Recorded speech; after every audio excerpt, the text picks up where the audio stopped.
money arriving faster than anyone could count it. Wads of cash stuffed into waste paper baskets, crammed into desk drawers, piled onto the floor while the staff just stood there. The man responsible had arrived in America with $2.50. He'd already been to prison twice. They kept bringing him more. Greetings, my dear swamp dwellers. It's your host, the Options Lizard. And something has been floating to the surface down here. Something that has been submerged for a very long time. A crime so perfectly designed that every swindler since has simply traced over it like a stencil. I call it the blueprint. What you're about to hear is educational content about historical events. This is not financial advice. These are true stories with real consequences. The lessons are yours to learn. Boston, 1919. Now, pay attention to this part. This story begins not with a villain, but with a city. Boston's immigrant neighborhoods, packed with working families who had almost no access to mainstream banking, no federal securities regulator. The SEC wouldn't arrive for another 14 years. These were people who saved in mattresses and trusted neighbors. The environment wasn't just vulnerable, it was waiting. Into this world walked our friend, a charming Italian immigrant, arrived in 1903 with $2.50, grand ambitions, and a particular gift for making people feel intelligent for trusting him. He'd already been to prison twice. The second time under a different name, Charles Bianchi, for a Canadian forgery scheme, a detail he chose not to mention. Our friend needed a story.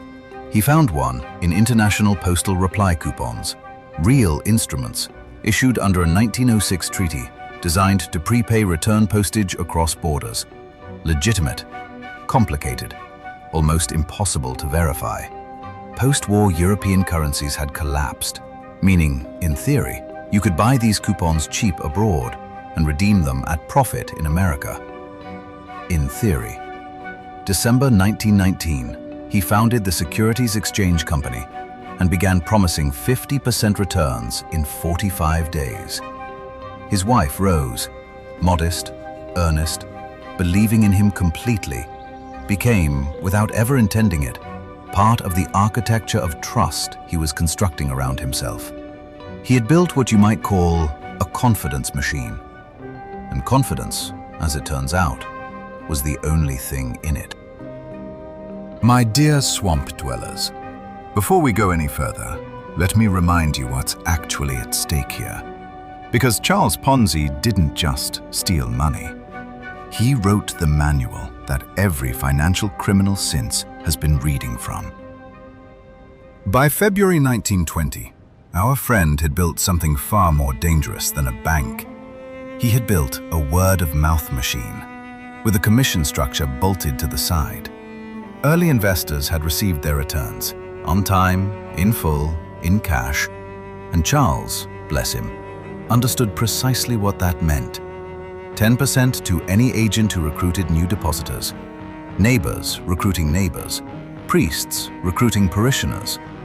The scheme moved through Boston's immigrant communities the way a rumor moves through a small town, except this rumor came with a receipt.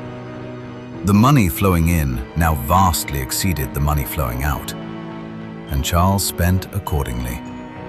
$1 million deposited per week by July 1920, a controlling interest in Hanover Trust Bank, the same institution that would sink with him, and I'll let you sit with that. A mansion in Lexington, servants, a car. The newspapers called him a rags-to-riches immigrant genius, the American dream made flesh. No investor had lost a dollar.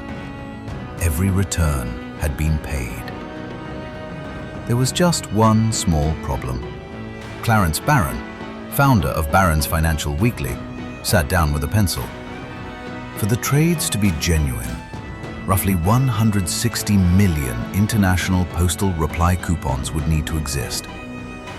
The entire global supply was approximately 27,000. 1,000. July 24th, 1920. The Boston Post puts one question on its front page. Just one. Are there enough postal reply coupons in the entire world to support what Charles claims? Clarence Barron supplies the answer. 160 million coupons would need to exist. The actual global supply? 27,000. Now this is the part that always surprises people. The lines outside the Securities Exchange Company did not thin. They doubled. Some investors rushed to withdraw. Others, convinced the newspaper was lying, rushed to deposit before the opportunity closed. Charles, you see, had built something that even the truth could not immediately stop. A confidence machine. And confidence, as it turns out, was the only thing inside it. July 26th, the Massachusetts District Attorney opens an investigation, and our friend, in a gesture of magnificent theater, voluntarily halts new investments. He intends this to project calm. It projects the opposite. The pause was the panic. A bank run begins at Hanover Trust, and here, right here, Charles does something I will grudgingly admire. He walks into the crowd himself, shakes hands, tells jokes, radiates certainty. People withdrew their withdrawal requests. He charmed a bank run into submission with his physical presence alone. August 2nd, State Auditor Edwin Pride confirms, insolvent by at least $2 million. Oh, and Barron adds one small detail. The gentleman in question holds 0 investments in his own vehicle. The chef did not eat his own cooking. August 9th. The Post finds his past. The 1908 Canadian forgery conviction. The alias, Charles Bianchi. Poor Charles. He had been a convicted fraudster the entire time Boston was celebrating him as living proof of the American dream. August 10th. Hanover Trust collapses. The immigrant depositors who had cheered him in the streets lost their savings in the very institution he had purchased to protect his credibility. The shield became a second wound. There is nothing funny about that part. Nothing at all. And Charles knew it. That is perhaps the most interesting thing about him. August 11th.